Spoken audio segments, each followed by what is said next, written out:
Le silence de la réserve de Garth était un mensonge.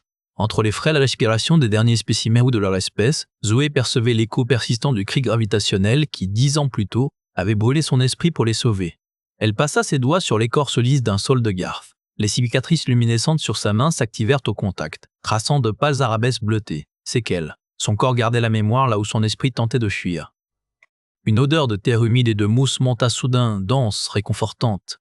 Elle n'avait pas sa place ici, dans l'air stérile et recyclé du couloir. L'ombre était là, pas une voix, juste cette impression de chaleur sur sa nuque, comme un soleil lointain et ce bruissement dans le silence, semblable au vent dans des feuilles qui n'existaient plus. Elle ne jugeait pas, elle rappelait seulement le serment, le monde englouti, le poids de chaque vie dans ses caissons. Zoé se tourna vers le dôme principal. À travers le polymère, la lumière artificielle baignait une parcelle de forêt en sommeil. Son serment était gravé sur une plaque à l'entrée. Protégé, préservé, perpétué, des mots solides. Son secret était une brèche invisible en elle. Elle avait violé le protocole fondateur.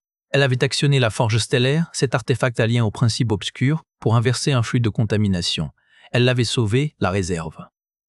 Mais le prix avait été un éclair de gravité pure à travers son cortex. Une douleur si absolue qu'elle avait laissé ses marques et une faille permanente dans sa propre biologie. Elle honorait son rôle chaque jour avec une rigueur obsessionnelle. Elle vérifiait chaque paramètre, chaque flux nutritif. Mais la culpabilité était une ombre plus tenace que celle de Garth. Elle se nichait dans le calme apparent des biomes. Elle chuchotait qu'elle était une fraude. Que sa présence même ici était une insulte à la mémoire qu'elle prétendait servir. Zoé posa son front contre la paroi froide. La mousse, l'odeur de terre, s'intensifièrent un instant, puis s'estompèrent. L'acceptation, c'était toujours le message final. Accepter le cycle, accepter la fracture. Mais comment accepter d'avoir sauvé quelque chose en détruisant une partie de soi-même? Un frisson parcourut l'Odyssée, différent des vibrations habituelles. Ce n'était pas le ronron des moteurs, mais un gémissement de torsion métallique. La réserve trembla. Les panneaux de contrôle passèrent du vert tranquille au rouge agressif en moins de 3 secondes.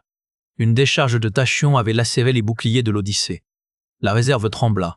Un grondement sourd monta des entrailles du vaisseau. Zoé se rua vers la console principale. Ses doigts, parcourus d'un picotement familier, volaient sur les interfaces tactiles.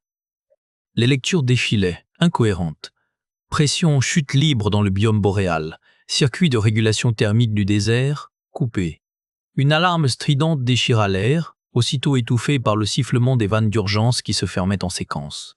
L'odeur d'ozone brûlé remplaça le parfum de terre. Le cœur battant à coup sûr contre ses côtes, elle activa les protocoles de confinement. Chaque touche était un acte de foi. La mémoire des cicatrices sur ses mains devint une brûlure fantôme. Elle chassa la pensée. Pas maintenant.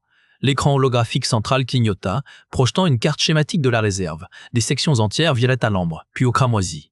Le biome boréal était le plus touché. Elle focalisa les caméras de surveillance sur la zone. Une gerbe d'étincelles jaillissait d'un régulateur atmosphérique. Les sapins génétiques fragiles ployaient sous une brusque montée des vents internes. Sa propre respiration résonnait trop fort dans le casque. Elle força l'injection de mélange stabilisateur dans le secteur, détournant les réserves du marais tempéré. Les chiffres oscillèrent, résistèrent. La pression remonta d'un cheveu. Une victoire minuscule et coûteuse. La panique était une boule de métal froid dans sa gorge. Elle la sentait, elle la nommait. Elle l'utilisa. Elle aiguisait ses gestes, rendait chaque décision tranchante, désespérée. Sauver ceci, sacrifier cela. Le calcul était toujours le même. Combien de vies échangées contre d'autres? Le vaisseau gémit à nouveau, une torsion longue et profonde qui fit craquer les joints de la salle de contrôle. Une conduite céda quelque part, avec un bruit de déchirure humide. L'odeur de terre et de végétaux pourris inonda soudain les filtres. Un biome venait de mourir, elle ne savait pas lequel. Elle ferma les yeux une seconde. L'ombre de Garth était silencieuse. Elle n'avait rien à dire à une boucherie. Alors qu'elle stabilisait tant bien que mal la pression, un nouveau message s'imposa sur son écran, précédé du sceau du commandement suprême. C'était l'ordre qu'elle redoutait depuis des années. Le message était froid, net et sans appel, protocole Eclipse tactique activé. Section G7, réserve biologique, classée non essentielle. Initier la séquence de purge et de dépressurisation dans 30 minutes. Le texte flottait, blanc sur fond noir, scellé du glyphe numérique de Vos. Elle lut. Elle relut. Les mots ne changeaient pas. Le silence dans sa tête devint un vomissement aigu, comme celui d'un réacteur en surchauffe. Le parfum de tourbe et de mousse, qui imprégnait toujours sa combinaison, tourna soudain à l'odeur de cave scellée, de tombe. Ses doigts, sur le clavier tactile, étaient 2 étrangères. Elle les observa se rétracter, se crisper. Les cicatrices luminescentes, le long de ses phalanges palpitaient d'une lueur sourde. Réminiscence physique de sa première, de sa seule trahison, celle qui lui avait valu ce poste, celle qui lui avait valu cette condamnation. De 29-47. La réserve était un non-lieu, une charge, une fantaisie sentimentale dans les livres de bord. Pour le commandement, c'était une équation, le maintien de la pression, le recyclage de l'air, les kilojoules dédiés aux lampes de croissance, tout cela pour quelques milliers d'échantillons dormants. Des lignes de code dans un bilan énergétique. Pas des chênes, des fougères, des lichens, pas la dernière graine d'un séquoia terrien, pas le souffle humide que Garth avait capturé dans un flacon, le jour où les océans étaient devenus acides. Obéir était une trahison. C'était cracher sur son dernier souffle. C'était admettre que tout, le serment, la douleur, les années de veille dans la pénombre verte, n'avait été qu'une erreur de calcul. Désobéir était une confession. Lever la main contre la chaîne de commandement, c'était signer son arrêt. Et il viendrait. Ils ouvriraient ses dossiers, ils passeraient au crible les logs énergétiques de ces 10 dernières années. Ils trouveraient l'anomalie, l'usage non autorisé de la forge. L'étincelle alien qui avait sauvé la réserve une première fois et brûlé une partie de son esprit. Le bouton de confirmation clignotait au bas de l'écran. Une pulsation rouge régulière, patiente. Il exigeait son empreinte digitale, sa voix, son code d'officier, 3 sauts pour sceller un génocide. Zoé se leva. Le sol sembla osciller. Ce n'était pas le vaisseau, c'était elle. Elle tourna le dos à l'écran, à son verdict clignotant. Elle s'approcha de la baie vitrée. De l'autre côté du polycarbonate épais, la réserve s'étendait dans une pénombre artificielle de crépuscule perpétuel. Les formes étaient indistinctes, masses de vert et de brun sous la lueur des néons de maintenance. Elle ne distinguait pas les espèces individuelles. Elle voyait seulement leur présence, leur sommeil. Garth avait dit, sa main sur son épaule plus légère qu'une feuille morte, « Tu ne les protèges pas pour nous, Zoé, tu les protèges pour après. Pour le jour où l'air sera de nouveau doux. » T28-12. Le bouton clignotait dans son dos. Elle sentait sa lumière rouge battre contre sa nuque comme un pouce inversé. Obéir était une trahison. Désobéir était une confession. Elle posa son front contre la vitre, froide, elle ferma les yeux, et elle choisit. La lumière de vie de la réserve commença à vaciller sur son panneau de contrôle. Les systèmes secondaires s'éteignaient un à un. Le bourdonnement de fond, ce chant qu'elle connaissait depuis 20 ans, se brisa en un grésillement mou. Son choix était fait. Il brûlait dans sa poitrine, acide et vif. Elle se détacha de la vitre. Ses mains ne tremblaient plus. Elles étaient froides, précises, des outils. Elle s'approcha du terminal principal. L'écran affichait le compte à rebours en chiffres rouges, T27 Core A38. En dessous, le protocole patientait. Un seul bouton, confirmer la purge Eclipse. Elle ne le toucherait pas. Ses doigts volèrent sur l'interface, contournant les verrous de sécurité. Garth lui avait montré les chemins de traverse, les failles dans le système de loyauté, des cicatrices de code. Elle créa un blocage prioritaire, un ordre de maintenance fantôme qui mettrait la séquence en attente. Ce ne serait qu'un répit. Caliban identifiait l'anomalie en moins d'1 heure, mais 1 heure, c'était tout ce qu'il lui fallait. Un bip strident déchira le silence. Intervention non autorisée détectée. Le logo de Caliban, un œil stylisé, apparut sur l'écran. Gardienne Zoé Kate, votre action contrevient au protocole Eclipse 7. Cessez. Elle ferma l'alerte d'une chic node. D'un geste sec, elle verrouilla physiquement les commandes de purge avec la clé mécanique de niveau 9. La clé tourna dans la serrure avec un clic satisfaisant, définitif. La trahison était maintenant un objet solide, froid entre ses doigts. Elle traversa la salle de contrôle d'un pas vif. Le kit de survie standard était scellé dans son armoire murale. Elle brisa le seau de cire administrative du tranchant de la main. À l'intérieur, la combinaison de pression minimale, les réserves d'oxygène, la torche à plasma à manche court. Son poids était familier, menaçant. La dernière fois qu'elle l'avait tenu, elle secoua la tête. Pas maintenant. Elle enfila le kit dorsal, serra les sangles sur sa poitrine. La torche à plasma crépita faiblement quand elle vérifia sa charge. La lueur bleutée éclaira les cicatrices luminescentes sur ses mains. Elle semblait réagir, pulsée d'une lumière plus vive à ce contact interdit. Elle jeta un dernier regard à la baie. La réserve était silencieuse, plongée dans une pénombre de plus en plus épaisse. Les formes des arbres n'étaient plus que des silhouettes menaçantes. « Pour après », murmura-t-elle à la vitre. Puis, attrapant la torche, elle se dirigea vers les portes de l'ascenseur des niveaux inférieurs. Les portes s'ouvrirent avec un gémissement métallique. L'air à l'intérieur sentait le lubrifiant froid et la poussière stérile. Elle s'engagea à l'intérieur. L'écran tactile ne proposait que des destinations autorisées. Elle appuya sur le niveau le plus bas, soute principale 1. C'était un début. De là, elle pourrait accéder aux conduits non répertoriés, aux veines oubliées de l'Odyssée. Les portes se refermèrent. L'ascenseur s'enfonça dans les entrailles du vaisseau. Elle irait dans les entrailles de Caliban. La chaleur des conduits primaires léchait les parois comme un enfer industriel. Ici, loin des serments et des biosphères, Zoé n'était plus une gardienne, mais un parasite cherchant une veine à percer. L'ascenseur l'avait déposée dans un boyau de service, loin des chemins balisés. L'air vibrait d'un grondement sourd, la pulsation cardiaque de l'Odyssée. Elle rampait, les coudes raclant la grille métallique, vers la signature thermique que Kael avait tracée sur son pad. Un point de jonction, une faiblesse. La sueur coulait enfilée le long de sa colonne vertébrale. Ses cicatrices luminescentes picotaient, réagissant à la densité énergétique environnante. Chaque bouffée d'air sentait l'ozone brûler et la poussière surchauffer. Elle n'était qu'un corps en mouvement, un instinct guidé par la peur de l'obscurité qui gagnait sa réserve. Elle trouva le conduit. Un câble principal aussi large que son torse, pulsant d'une lueur bleuâtre sous sa gaine isolante. Son outil de berçage, un détonateur magnétique modifié, était froid dans sa paume. Elle l'appliqua contre la gaine, sentit le bourdonnement s'amorcer. La lumière bleue s'intensifia, vira au blanc, un crépitement aigu, la chaleur devint brûlante à travers ses gants. L'outil vibra, puis se bloqua net. Un sifflement strident jaillit du point de contact. La gaine et l'outil avaient fusionné en une masse informe et incandescente, scellées l'une à l'autre. Merde. Elle tira. Rien. Elle braqua sa torche sur la soudure. Une larme de métal en fusion dégoulina, sifflant sur la grille. Elle était coincée. Si elle laissait l'outil, il le retrouverait. Il la retrouverait. Ses doigts cherchaient désespérément une prise sur la poignée surchauffée. Le protocole interdit le bricolage sauvage. Enfin, presque. La voix était sèche, usée par la nicotine synthétique et le cynisme. Elle venait de derrière elle, dans l'ombre du conduit. Zoé se figea. Le son de son cœur devint un tambour sourd dans ses oreilles. Lentement, elle tourna la tête. Il était accroupi à l'entrée du boyau, silhouette dégingandée noyée dans les contre-jours des diodes rouges, des cheveux noirs en bataille, une combinaison tachée d'huile. Il tenait un scanner de diagnostic dont l'écran luisait faiblement, éclairant un sourire en lame de couteau. Kael.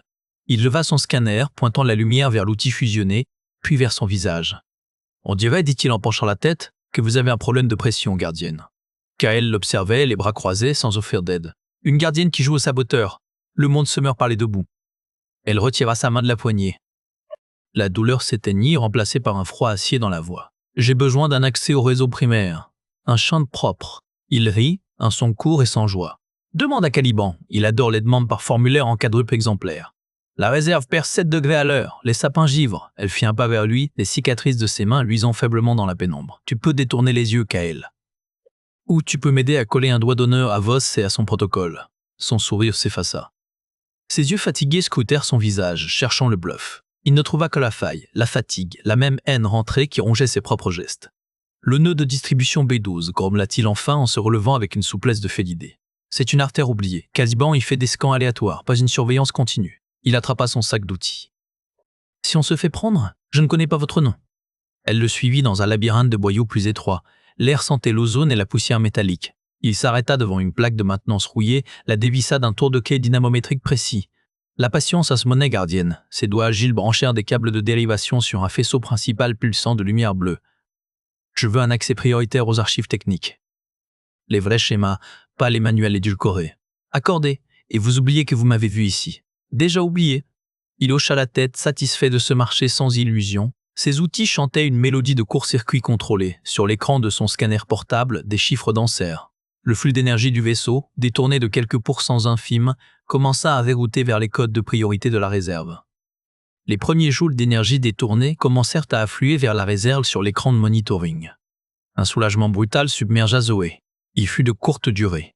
Sur un terminal secondaire, une séquence de diagnostic de Caliban, d'une rapidité anormale, clignota puis disparut. Kael pâlit. Il a senti quelque chose. Les lumières passèrent au rouge sang et un bourdonnement grave immobilisa l'air. Caliban n'avait pas crié. Il s'était simplement étendu comme un gel soudain dans les veines du vaisseau. Kael jeta son scanner. L'écran montrait un torrent de codes de verrouillage submerger leur ligne fantôme. Il isole le segment, coupe tout. Un claquement métallique retentit au bout du couloir technique, puis un autre, plus proche. Les portes de maintenance se verrouillaient en cascade. La sortie secondaire, halta-t-elle. Trop tard. Le panneau gris à 10 mètres claqua avec un bruit de scellement définitif. Le bourdonnement s'intensifia, donnant une vibration qui faisait grincer ses dents. Les cicatrices sur ses mains palpitaient, comme réveillées par la colère du système. Kael ouvrit un conduit mural, ses doigts agiles retirant la grille. « Par là, vite !» Elle se glissa la première dans l'ouverture étroite, la peau froissée par la poussière de filtration. L'espace sentait l'ozone et la rouille. Elle l'entendit entrer derrière elle, puis abattre la grille. Les lumières d'urgence rougeâtres filtraient à travers les persiennes métalliques. Une ombre massive bloqua cette lueur. Une silhouette basse, hexapode, aux articulations huileuses. Un drone de sécurité. Ses capteurs balayèrent l'obscurité du conduit. Kael se figea. Son regard croisa le sien. Elle vit le calcul rapide dans ses yeux fatigués.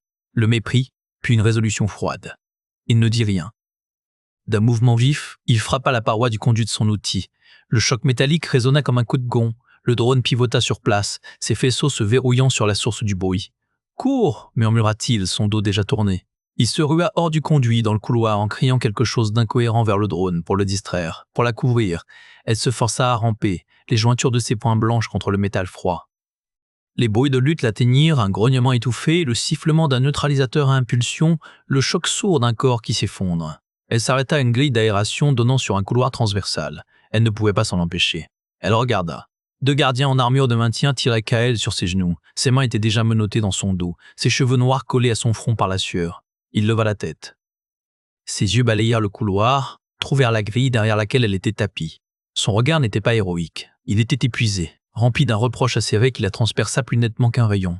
Il avait su. Depuis le début, il avait su ce que coûterait cette aide. Il l'avait acceptée. Par défi, par haine de Vos, pas pour elle. Un gardien le tira brutalement. Son regard se détacha d'elle. Il fut traîné autour d'un angle, disparaissant dans les entrailles rouges de Caliban. Blotti dans l'obscurité crasseuse d'un conduit de ventilation, les mains de Kael menottées brûlaient encore derrière ses paupières. Son regard chargé de reproches et de résignation était désormais gravé à côté de celui de Garth. Elle était de nouveau seule. L'énergie détournée était reperdue. Et elle avait ajouté une autre dette à sa liste. La porte de la salle de surveillance glissa sans bruit. Zoé n'eut pas à se retourner. La présence qui emplissait soudain la pièce était aussi froide et inévitable qu'un vide spatial. « Gardienne Kett !» La voix du commandant Voss ne portait aucun triomphe. Elle était plate, définitive. L'écho d'un verdict rendu bien avant ce moment. Elle se tourna, lentement, les muscles du dos noués comme des câbles sous tension. Il se tenait au centre de la pièce, seul, son uniforme gris anthracite absorbant la faible lumière des écrans. Son visage était un masque de pierre polie. Aucune surprise. Seulement la patience usée d'un chasseur dont la proie vient de se jeter dans le piège. « Vous avez parcouru un long chemin depuis vos serres, » dit-il. Ses yeux parcoururent ses vêtements souillés, ses mains nues et tremblantes. Pour arriver à quoi? À constater l'inefficacité de la désobéissance? Elle chercha une faille, un tic, un éclair de colère. Rien. Son calme était plus terrifiant qu'une menace. L'éclipse, elle allait tout tuer, réussit-elle à dire, sa propre voix rauque, étranglée. L'éclipse tactique est un protocole de préservation des ressources essentielles. Il fit un pas, ses bottes ne produisant aucun son sur le sol métallique. Son déclenchement est calculé, gardienne. Une réduction de charge, pas une extinction. Vos précieux échantillons auraient survécu. Ils étaient programmés pour survivre. Le sol sembla basculer sous ses pieds. Les relevés, les baisses de pression, des paramètres ajustables. Une simulation de défaillance en chaîne. Il s'arrêta à 2 mètres d'elle. Son regard tomba sur ses mains, sur les cicatrices luminescentes qui striaient sa peau. Une lueur de mépris, enfin, traversa ses yeux glacés. Nous devions être sûrs. Après votre bricolage il y a 10 ans, il fallait une preuve définitive de votre tendance à l'illégalité, à la contamination par des technologies xéno. Vous venez de nous l'offrir. Le détournement d'énergie, la collaboration avec un élément instable, la violation de confinement. Chaque mot était un clou enfoncé dans un cercueil. Elle lit le plan d'une clarté aveuglante. Le piège ne s'était pas refermé aujourd'hui. Il s'était construit, couche après couche, depuis la première fois où elle avait allumé la forge. « Kael » souffla-t-elle. « L'ingénieur sera relégué. Il a joué son rôle. » Voss leva une main. Sur l'écran principal, l'image de la cellule vide de Kael fut remplacée par une mosaïque de données. Les schémas vitaux de la réserve de Garth. Les courbes de pression, de température, de composition atmosphérique, toutes stables, toutes dans le vert. Puis, sous ses yeux, elles commencèrent à plonger. Une à une, comme tirées par une main invisible, les lignes basculèrent dans le rouge sang. Les alarmes muettes clignotèrent, embrasant le mur d'écran d'une lueur d'urgence funèbre. Ce n'était pas une simulation. Elle le savait. Elle sentait le changement, ce frémissement dans l'air recyclé, ce gémissement lointain des systèmes poussés à la rupture. « Que faites-vous » Sa voix n'était plus qu'un filet. « Je vous offre un choix, gardienne Kett. » La voix de Voss était douce, presque pédagogique. « Vous pouvez regarder vos forêts gelées, vos rivières s'assécher, votre monde condamné se vider de son dernier souffle. La réserve mourra, cette fois pour de vrai. » Ou, il laissa le mot en suspens dans l'air froid. Ses cicatrices se mirent à pulser, comme réveillées par l'appel silencieux de l'artefact, là-bas, dans son antre scellé. Une douleur familière, acide, remonta le long de ses bras. « Vous savez comment l'arrêter » poursuivit-il. « La même méthode que la dernière fois, la méthode interdite, allumer la forge stellaire, stabiliser le noyau gravitationnel de la réserve, sauver-les. » Son sourire était mince, coupant. Si vous le faites, nous aurons la preuve irréfutable de votre récidive et je vous détruirai. Si vous ne le faites pas, la réserve périra et votre serment périra avec elle. Dans les deux cas, vous perdez, mais au moins ce choix sera vraiment le vôtre. Sur l'écran de la cellule d'isolement de Kael, puis sur tous les moniteurs du secteur, Vos fit apparaître en direct les signes vitaux de la réserve, plongeant dans le rouge. Sa voix, glaciale, résonna. « Regardez-les mourir, gardienne. » Ou rallumez votre jouet interdit. Le choix, enfin, est vraiment le vôtre. La chambre de la forge n'était pas une salle, mais un caveau où la physique était en deuil. Au centre, l'artefact alien pulsait d'une lueur froide, attendant, comme il y a 10 ans, de lui dévorer l'esprit. Zoé cligna des yeux contre la douleur sourde derrière ses tempes. Les cicatrices sur ses mains s'illuminaient d'un bleu électrique, répondant à la proximité de la chose. La cage thoracique de métal froid et de cristaux noirs respiration. Une respiration lente, inexorable. Elle tirait la chaleur de l'air. Elle regarda l'écran de son poignet. Les chiffres clignotaient, implacables. -9 degrés et ça descendait toujours. Les signes vitaux de la réserve palpitaient comme un cœur blessé sur les affichages de Vos. Elle pouvait presque sentir les racines du biome boréal se contracter dans le gel. L'odeur de terre humide l'enveloppa soudain. Pas une odeur de conduit ni de métal stérile. De la terre, de la vraie terre, l'ombre était là. Un bruissement dans le silence, comme des feuilles mortes soulevées par un vent que seule elle percevait. Il ne te propose pas un choix, Zoéquette. La voix n'était pas un son. C'était la sensation du soleil sur l'écorce, une impression qui se forma dans son crâne. Il te propose une exécution, ta mort, ou celle de ton serment. Alors je vais lui proposer une troisième option. Elle fit un pas. Le champ gravitationnel résiduel de la forge tira sur ses os. Un poids profond, comme si ses cellules se souvenaient de la distorsion. Son estomac se noua. Un souvenir surgit, net et coupant, la sensation de son propre esprit s'effilochant, brûlé par des réalités qui n'étaient pas faites pour une conscience humaine. Un autre pas, la lumière froide jouait sur les cicatrices de ses mains. Elle brûlait à présent, un écho de l'ancienne agonie. « Tu n'es pas sorti indemne de ton premier contact », murmura l'ombre. « Un second achèvera peut-être ce qui a été commencé. Ça n'a pas d'importance. » C'était vrai. La peur était là, viscérale, un animal tapi dans ses entrailles. Mais elle était devenue un bruit de fond. Tout ce qui comptait, c'était le chiffre qui défilait sur son poignet, -10, les sapins cryogénisés. Les derniers œufs de l'aigle des brumes, suspendus dans un froid mortel, elle leva la main, elle tremblait, ce n'était pas la peur. C'était la répulsion physique de son propre corps, se rebellant contre ce qui savait venir. Elle ferma les yeux, elle inspira l'odeur de terre et de pourriture douce, le parfum du monde perdu. Sa main se posa sur la surface froide de l'artefact. Une décharge de souvenirs douleur l'éventra. Le hurlement resta coincé dans sa gorge, silencieux.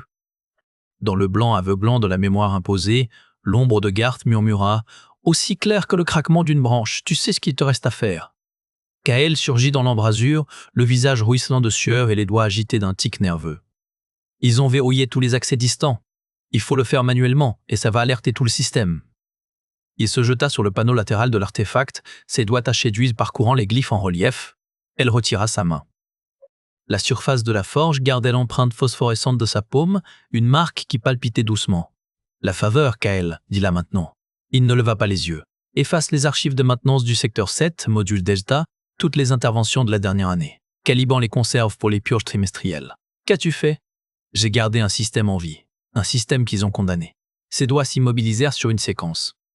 Un clic sourd retentit dans la structure de la forge. « Comme toi. Maintenant, ta contrepartie. Synchronisation avec quoi ? Parce que si c'est pour injecter de la chaleur dans ta réserve, l'écart est déjà trop grand. Le protocole a isolé tout le segment. » Elle regarda le chiffre sur son poignet. « -11 ?»« Pas la réserve, dit-elle, sa voix infidèle rauque. Le cœur de l'Odyssée. » Kael se figea. Son regard se leva enfin, ses yeux fatigués écarquillés d'une incrédulité pure. « Le réacteur de sustentation gravitationnelle ? Tu es folle. Tu vas créer une faille dans le champ. Tu vas nous arracher de l'espace-temps lisse. Je vais créer une oscillation, une microseconde de fluctuation, assez pour que les sécurités du protocole Eclipse considèrent le cœur comme instable et réallouent toute la puissance au système de base, dont la climatisation. Ça bypassera Vos, ça bypassera tout. » Il fixa la forge, puis elle. Une lueur de compréhension atterrée traversa son visage. Et cette oscillation, elle va se propager. Elle va déchirer les sections périphériques, comme la réserve. La cicatrice sur sa paume la brûla. La réserve est déjà morte. Mais les échantillons dans les cuves de stase du biome boréal, ils survivront à la déchirure. Paut Vangek. Kael resta silencieux un long moment. Le ventilateur d'un terminal grésilla quelque part. Puis il baissa la tête, reprit son travail sur le panneau, ses mouvements précis et mortellement rapides. « Tu sacrifies ton sanctuaire pour sauver les graines. » Ce n'était pas une question. L'interface clignota, verte et traîtresse. C'est ouvert, gronda Kael, ses yeux rivés sur les lignes de code qui défilèrent. Maintenant, parle, tu vas synchroniser cette chose avec quoi? Parce que si c'est pour ta réserve, c'est déjà trop tard. Elle plaça à nouveau sa main sur la surface froide. Les glyphes s'illuminèrent, épousant le réseau de ses cicatrices. Avec le néant, murmura-t-elle. L'écran afficha une coordonnée pure, le point d'équilibre gravitationnel entre l'Odyssée et le vide absolu. La porte du caveau ne s'ouvrit pas. Elle se sublima dans un gémissement de métal vaporisé. Dans le cadre, silhouette découpée par les lumières d'alerte, se tenait le commandant Voss. Quête. La comédie est terminée. Son uniforme était parfait. Son visage, une sculpture de glace. Derrière lui, 2 gardes en armure lourde pointaient leur neutralisateur. Elle ne bougea pas. Sa main resta posée sur l'interface, les glyphes pulsant à l'unisson de son pouls. Commandant. Sa voix était plus calme qu'elle ne l'aurait cru. Il franchit le seuil, son regard balayant la chambre, s'attardant sur Kael, figé près du panneau ouvert, puis sur la forge. Une lueur de triomphe froid passa dans ses yeux gris. Sabotage d'une bétouse. Intrusion dans une salle de confinement de niveau Oméga. Possession et utilisation illégale d'un artefact Xeno de classe Apocalypse. Il énumérait les charges comme un juge récitant une sentence. Le protocole est clair, l'exécution est immédiate. Kael tout sauta. Elle ne détourne pas l'énergie, Voss. Elle la canalise. Regardez les paramètres. Voss ignora son intervention. Ses yeux ne la quittaient pas. Vous avez sacrifié l'intégrité du vaisseau pour votre petit jardin sentimental. Une dernière trahison égoïste. La colère monta, brûlante et pure. Elle la sentit irradier le long de ses cicatrices. Elle retira sa main de l'interface. L'écran afficha la séquence de synchronisation en cours, le compte à rebours, 47 secondes. Vous avez tout faux. Elle prit une inspiration. L'air sentait l'ozone et la poussière brûlée. Le nœud Bétouza était isolé, pas coupé. L'énergie avait routé vers les boucliers dorsaux, pas vers la réserve. La réserve est déjà perdue. Un muscle tressaillit sur sa mâchoire, son regard fuyant vers l'écran. La décharge de Tachyon ne frappera pas dans 3 heures. Elle frappe maintenant. Vos senseurs sont aveuglés par l'interférence que vous avez vous-même ordonnée pour me piéger. Elle pointa un doigt vers le cœur de la forge où une sphère de gravité pure commençait à naître. Ça, ce n'est pas pour mon jardin, c'est pour créer un point d'ancrage, un puits gravitationnel qui déviera la vague. Assez pour que l'Odyssée survive. Assez pour que vos sections vitales tiennent. Voss resta immobile. Les neutralisateurs des gardes tremblèrent légèrement. Le point d'équilibre, murmura Kael, ses yeux écarquillés sur les calculs. Elle synchronise avec le vide. Elle va ancrer la déformation ici. La charge sera absorbée, termina-t-elle. La douleur dans ses mains devint aiguë, vive, par le noyau de la forge et par ce qui y est lié. Son regard se posa enfin sur ses mains, sur les cicatrices qui émettaient maintenant une lueur bleuâtre. Il comprit. Le sacrifice n'était pas le vaisseau contre la réserve. C'était elle contre tout. Un sourire triste fendit son visage. Vous voyez un choix, commandant, moi ou le protocole. Je vous en offre un 3e. Ses doigts planèrent au-dessus du terminal de validation finale. Le compte à rebours clignota, 3-2, tout le monde. Elle enfonça la séquence. Le monde cessa de tourner.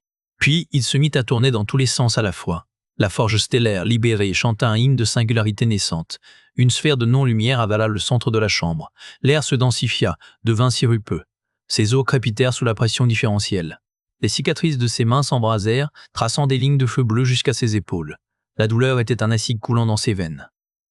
Voss recula d'un pas, son visage de commandant fissuré par une grimace primitive. Ses lèvres bougèrent. Un ordre? Une malédiction? Le son n'arrivait plus. La gravité localisée déchirait les ondes sonores. Kael, près du terminal de contrôle, agrippait une console. Ses yeux reflétaient la sphère noire, grand, non de peur, mais de compréhension horrifiée. Il vit ce qui arrivait, il vit le prix. Les systèmes hurlèrent. Caliban réagit par réflexe protocolaire. Des barrières de confinement jaillirent des parois, des filaments d'énergie bleue, tentant de contenir la singularité. Ils se tordirent, se brisèrent comme du verre. Dia ne comprenait pas. Elle ne pouvait pas comprendre. Ce n'était pas une arme, c'était un effondrement. La forge résistait. Elle n'était pas un outil, elle était une bouche. Elle l'attirait vers elle, aspirant sa volonté, ses souvenirs. L'ombre de Garth vacilla dans son esprit, un dernier sourire, puis un éclat dispersé. Elle ancra ses pensées dans la réserve, dans la mousse froide du biome boréal, dans le champ des sapins génétiques. Elle les poussa, non comme un bouclier, mais comme un canal. La singularité hésita, puis elle suivit le chemin. L'énergie gravitationnelle brute jaillit de la sphère, non pas en explosion, mais en racine. Elle traversa la matière du plancher, du blindage, s'enfonçant vers les profondeurs de l'Odyssée, vers le cœur réacteur, vers les conduits agonisants. Ses nerfs se consumèrent un par un. Elle sentit chaque mètre parcouru par la décharge. Le gémissement du vaisseau devint une vibration dans ses dents.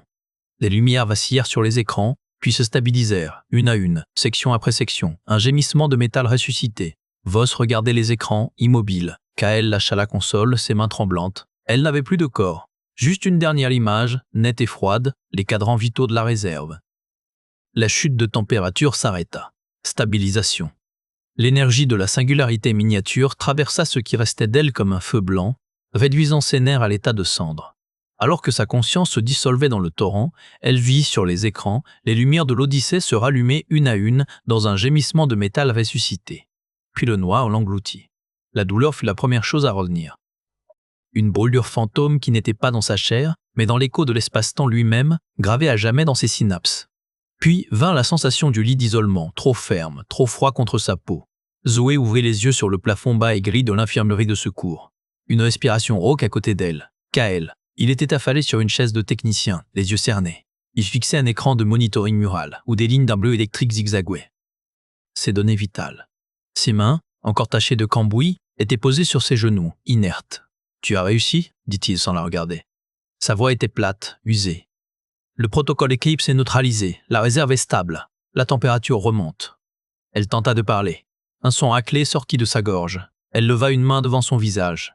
Les fines cicatrices qui la parcouraient luisaient d'une lueur pâle, pulsatile, comme un circuit sous la peau. Ce n'était plus des souvenirs. C'était de l'énergie figée. « Les dégâts ?» parvint-elle à chuchoter. Il tourna enfin la tête. Son regard fatigué parcourut son bras marqué, puis revint à ses yeux. « Localisé. Le nœud B12 a fondu. Vos pense à une surtension aléatoire du réseau de gravité. » Un rictus noir effleura ses lèvres. Il ne sait pas, il ne saura jamais. Elle perçut le « mais » avant qu'il ne le prononce. Mais ton petit spectacle a laissé des traces. Il se leva, les articulations craquant.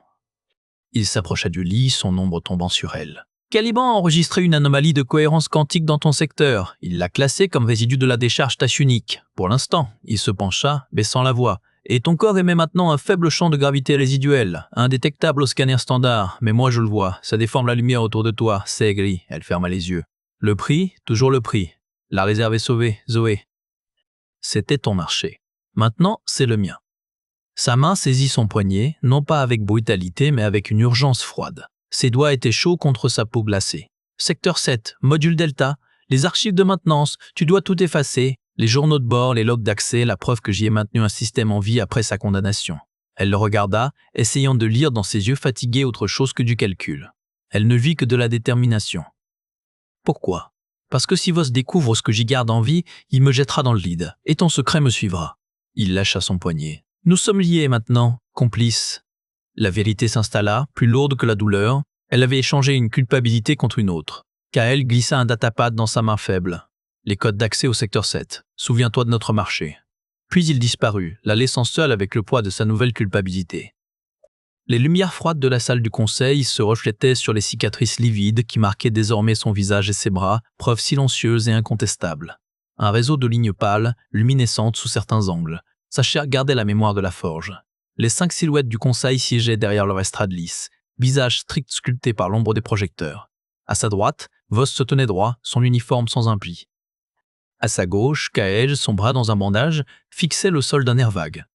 Zoé Kett, vous êtes accusé d'utilisation non autorisée d'un artefact alien de classe Alpha, de sabotage des systèmes énergétiques de l'Odyssée et de mise en danger de la mission coloniale. La voix de la présidente, une femme aux cheveux d'argent qu'opéra, était neutre, monotone. Elle prit une inspiration. La douleur irradiait encore de ses mains. L'artefact a été utilisé pour sauver la réserve de Garth de la congélation totale lors de l'éclipse tactique. Le protocole condamnait délibérément des milliers d'espèces et d'échantillons uniques. Voss se tourna vers elle, lentement. Le protocole est une nécessité de survie. Votre sentiment romantique pour une collection de plantes et d'animaux ne justifie pas de court-circuiter l'autorité centrale et d'endommager le vaisseau. Les décharges de tachyon ont fragilisé les boucliers. Elle sentit le regard de Kael sur elle. Elle avait effacé ses archives. Il tenait sa part du marché. Le protocole a été déclenché de manière prématurée et inadaptée, dit-elle, sa voix plus ferme qu'elle ne l'espérait. Les logs du système principal le prouvent. L'ordre est venu du bureau du commandant Voss 30 minutes avant la réelle baisse d'énergie du cœur. C'était un piège, pour me pousser à agir. Un frisson parcourut l'assistance. Les yeux des conseillers se portèrent sur Voss. Il ne brancha pas. Une mesure de sécurité contre un élément instable et dangereux. Au prix de la mort de la réserve ? La question tomba de ses lèvres, chargée de tout le poids de Garth. Une bouffonnerie cynique ? Les conseillers se consultèrent à voix basse. Des lumières clignotaient sur leurs interfaces. Vor restait de marbre, mais une fine veine battait à sa tempe. Kael se redressa soudain. Je peux corroborer. J'ai tracé le signal d'origine de l'ordre d'Eclipse. Il vient d'un terminal sécurisé du commandement, contournant les canaux réglementaires. J'ai les preuves techniques. Il déposa un cristal de données sur le lecteur. Son regard croisa le sien une seconde. C'était le prix de son silence pour le secteur 7. Le procès bascula alors. Les questions fusèrent, techniques, précises. Voss tenta de contre-attaquer, invoquant la discipline, le sacrifice nécessaire. Mais les chiffres, les logs, les preuves de KL étaient implacables. Il montrait non pas une erreur, mais un calcul. Elle vit la froideur dans les yeux des conseillers se transformer en révulsion. Le verdict fut prononcé après des heures qui semblèrent des siècles. Voss fut destitué pour mise en danger délibéré de la mission et abus d'autorité. Il serait placé en détention jusqu'à notre arrivée, son sort remis aux autorités coloniales. Puis tous les regards se tournèrent vers elle. « Zoé Kett », dit la présidente, ses yeux s'attardant sur ses cicatrices. « Votre culpabilité dans l'utilisation de la forge stellaire est établie. Vous avez violé des lois fondamentales de sécurité. Cependant, votre motivation et le sauvetage de la réserve sont reconnus. L'artefact restera sous scellé, son étude interdite. » Elle serra les poings. Les cicatrices picotèrent. « La sentence est prononcée », annonça la présidente. « Zoé Kett, vous serez exilée à perpétuité dans la réserve de Garth, dont vous deviendrez la gardienne. L'Odyssée continuera sans vous. » Le sas pressurisé sifflait doucement, dernière frontière entre la vie qu'elle avait connue et la prison verte qui l'attendait. Ses mains, parcourues de ce réseau de cicatrices froides et lumineuses, reposaient à plat sur le panneau de commande. L'air sentait l'ozone et la rouille, l'odeur familière des couloirs de service. KL était appuyé contre la paroi opposée, les bras croisés. Son bleu de travail était taché d'une nouvelle salissure noire. « Le terminal est là », dit-il en indiquant du menton un panneau ouvert, les câbles nerveux exposés. « Accès direct à l'archive du module Delta. Secteur 7, c'est crypté, mais le protocole de purge est standard. » Elle hocha la tête, sa dette. Le prix de son silence, de son aide pour détourner l'énergie vers la forge. Il avait maintenu en vie une section condamnée par Voss, une désobéissance qui valait la détention. Elle effaçait les preuves, et il serait libre, elle devenait complice. Elle brancha l'interface manuelle. L'écran s'alluma, déversant un flot de données techniques, de logs de maintenance, d'alertes système ignorées. La trace numérique de sa rébellion. Ses doigts planèrent au-dessus des touches. « Tu es sûr ?» demanda-t-elle, sa voix trop calme. « Il pourrait encore le découvrir autrement. » Il eut un petit rire sans joie. « Il ne regarde pas. Voss a verrouillé tout ça il y a des années. Tant que ce n'est pas dans le système central, ça n'existe pas. » Toi, tu y as accès grâce à tes privilèges d'ex-gardienne en chef. L'amertume du titre résonna dans le sas étroit. Elle tapa la séquence de commande. Confirmer la pioche des archives du module Delta, secteur 7, le système Kenyota attendant. Elle regarda KL une dernière fois. Ses yeux fatigués la fixaient, sans cynisme cette fois, une simple reconnaissance du marché conclu. Ils s'étaient utilisés mutuellement. Il lui avait permis de sauver la réserve. Elle lui permettait de rester libre. Aucune amitié, aucune confiance. Juste un équilibre de dettes soldées. Elle appuya sur Entrée. L'écran devint noir, puis afficha un simple message blanc. Purge terminée. Les preuves de son sabotage, de sa désobéissance salvatrice, s'étaient évaporées dans le néant numérique. Il poussa un léger soupir, un poids qui quittait ses épaules. « Merci », murmura-t-il. Ce n'était pas de la gratitude, mais un constat. « Ne me remercie pas. C'était la transaction. » Il acquiesça, se décollant de la paroi. Il tendit la main, non pour une poignée de main, mais pour lui remettre une petite clé USB en métal brut. « Les schémas des régulateurs de pression de la réserve, les miens, ils sont plus efficaces que ceux de la corbeille. Tu en auras besoin. » Elle prit la clé. Elle était tiède. Un dernier geste utilitaire, un outil pour sa prison. « Adieu, Zoé Kett, dit-il. » Il se tourna, actionna le mécanisme d'ouverture du sas intérieur. La porte coulissa avec un grincement métallique. Il ne se retourna pas. Son dos disparut dans la pénombre du couloir de l'Odyssée. Ce vaisseau qui continuerait sans elle. Le sas se referma dans un souffle définitif. À travers le hublot, elle vit KL tourner les talons et s'éloigner, sans un regard en arrière. Elle était désormais seule. La brume du matin dans le biome boréal enveloppait les sapins génétiques d'une écharpe argentée. Zoé respira l'air frais et humide, sentant la texture familière des cicatrices sur ses avant-bras. Elle ne brûlait plus. Elle irradiait une chaleur sourde, constante, comme un cœur secondaire battant sous sa peau. 6 mois. Le sas s'était refermé dans un souffle définitif, et depuis, le silence avait changé de nature. Elle passa ses doigts sur l'écorce lisse d'un jeune sapin. La clé USB de KL gisait, vidée de ses données, dans un tiroir de l'avant-poste. Ses schémas avaient fonctionné. Les régulateurs de pression chuchotaient dans les fondations de la réserve, maintenant l'équilibre précaire qu'elle avait acheté au prix de ses propres mains. Le prix de son exil. Son nouveau rôle n'était pas une sentence, mais un uniforme qu'elle portait à même la peau. Gardienne. Pas une titulaire secrète, honteuse, mais la gardienne visible. Son corps était devenu l'avertissement et le symbole. Les colons en stase ne la voyaient pas, mais leur moniteur parfois affichait les relevés de la réserve, et sur ces écrans, une silhouette aux bras marqués de veines lumineuses apparaissait parfois, vérifiant les capteurs d'humidité, récoltant des échantillons de lichen. Elle n'était plus un fantôme, elle était un monument. Elle savait ce qu'il était advenu des autres. Les canaux de communication basse priorité, ceux que Caliban tolérait pour la maintenance de la réserve, lui apportaient des fragments. Commandant Voss, destitué, son nom effacé des logs, son corps placé en stase disciplinaire jusqu'à l'arrivée. Il dormirait pendant des décennies et se réveillerait dans un monde qui ne connaîtrait plus son règne de fer. Kael avait été rétrogradé, relégué à la surveillance des systèmes environnementaux. Indispensable, mais isolé. Libre de son secret et emprisonné par lui. Il ne l'avait plus jamais contacté. Il se devait cette absence. Caliban lui-même avait été reprogrammé. Les protocoles Eclipse Absolus avaient été assouplis, intégrant des variables de préservation de la vie, et non plus seulement de survie du vaisseau. L'ombre de Garth pouvait reposer. La vie qu'il avait chérie prospérait, et elle la sentait chaque jour sous ses doigts, dans l'air qu'elle partageait avec elle. Elle gravit la colline basse qui menait à l'observatoire nord, une simple plateforme de métal froid surplombant la canopée. Ses jambes, toujours faibles 6 mois après le contact avec la forge, tremblèrent légèrement. Elle s'appuya sur la rambarde, et elle leva les yeux. Au-delà de la coupole transparente du biome boréal, au-delà du champ de force qui maintenant maintenait la réserve dans une bulle de stabilité séparée des entrailles de l'Odyssée, l'espace s'étirait noir et profond. Et là, comme un scarabée d'argent géant fendant le vide, le vaisseau colonial poursuivait sa route. Il emportait avec lui des milliers de rêves en stase, des espoirs d'un monde nouveau. Il emportait aussi la cicatrice de leur rébellion gravée dans ses circuits et dans la mémoire de ceux qui avaient survécu éveillés. L'Odyssée s'éloignait. Chaque jour, il était un peu plus petit, un peu plus lointain. Bientôt, il ne serait plus qu'un point de lumière parmi d'autres, et puis plus rien. Elle resterait ici, avec les sapins génétiques et le lichen ancien, avec le chant des vents simulés et le grondement des machines qui maintenaient ce petit monde en vie, son monde. Elle n'avait plus peur du silence. Il n'était plus le vide qui suivait les cris de la forge stellaire. Il était tissé des bruits de la forêt, le craquement d'une branche, le susurrement des aiguilles, le lointain ruissellement du ruisseau artificiel. Il était une maison. La douleur originelle, la culpabilité d'avoir violé son serment et utilisé l'artefact interdit, était toujours là. Elle était comme la racine d'une vieille dent, morte mais ancrée. Elle ne la rongeait plus. Elle l'ancrait, à son tour. Elle l'avait rachetée, non en l'effaçant, mais en faisant le fondement de quelque chose de plus grand qu'elle. La réserve vivait. Garth serait fier. Elle ferma les yeux un instant, sentant la brume fraîche sur son visage, la chaleur tranquille de ses cicatrices. Puis elle les rouvrit, et elle regarda une dernière fois la forme allongée de l'Odyssée qui se fondait dans l'obscurité. Elle murmura à l'intention des sapins, du lichen et de l'air qu'elle préservait, des vies condamnées qu'elle gardait. « Nous y sommes, enfin !» La quiétude de la forêt lui répondit, et pour la première fois, le silence fut une maison. Épilogue. Les graines du futur 1 an s'étaient écoulées depuis que l'Odyssée avait disparu dans les étoiles. Zoé marchait lentement à travers le biome boréal, ses pas silencieux sur le tapis de mousse.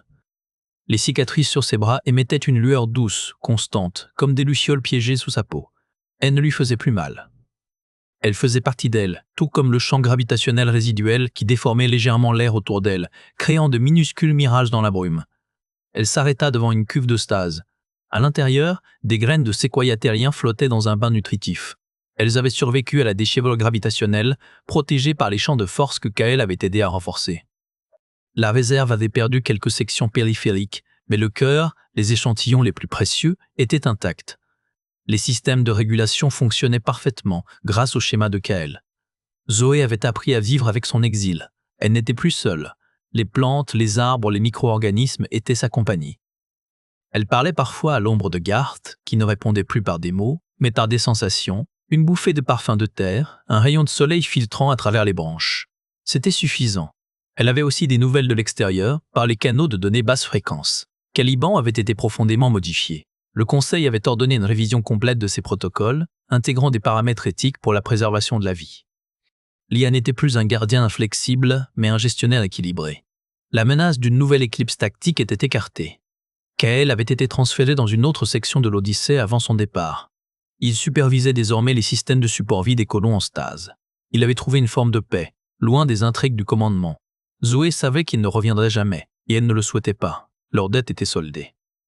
Quant à Voss, il était toujours en stase disciplinaire, son sort suspendu jusqu'à l'arrivée à destination. Son héritage de contrôle et de manipulation avait été effacé des archives officielles. l'Odyssée avançait vers un nouveau monde, avec de nouvelles règles. Zoé, elle, avait un monde à elle. Elle le cultivait, le protégeait, le perpétuait. Chaque jour, elle vérifiait les systèmes, prélevait des échantillons, documentait la croissance des plantes. Elle était devenue ce que Garth avait voulu qu'elle soit, la gardienne d'un avenir possible. Un soir, alors qu'elle se tenait sur la plateforme d'observation, elle regarda le ciel étoilé au-delà du dôme. L'Odyssée n'était plus visible, mais elle savait qu'il était là, quelque part, portant l'espoir de l'humanité. Et elle portait l'espoir de la Terre, de Garth, de toutes les espèces perdues. Ses cicatrices brillèrent d'un éclat plus vif, comme en réponse à une pensée. Elle sourit. Le prix avait été lourd, mais elle ne regrettait rien. Elle avait sauvé ce qui pouvait l'être, et elle avait trouvé sa place. Elle retourna à son avant-poste, laissant la forêt murmurer derrière elle. Demain, il y aurait du travail, des vérifications, des soins à apporter. Mais pour ce soir, elle se contenta de s'asseoir devant la fenêtre, regardant les étoiles, en paix. La réserve de Garth était sauvée, et avec elle, une partie de l'âme de Zoé Kett. C'était une fin et un commencement. Et dans le silence de la forêt régénérée, l'avenir attendait, patient, plein de promesses.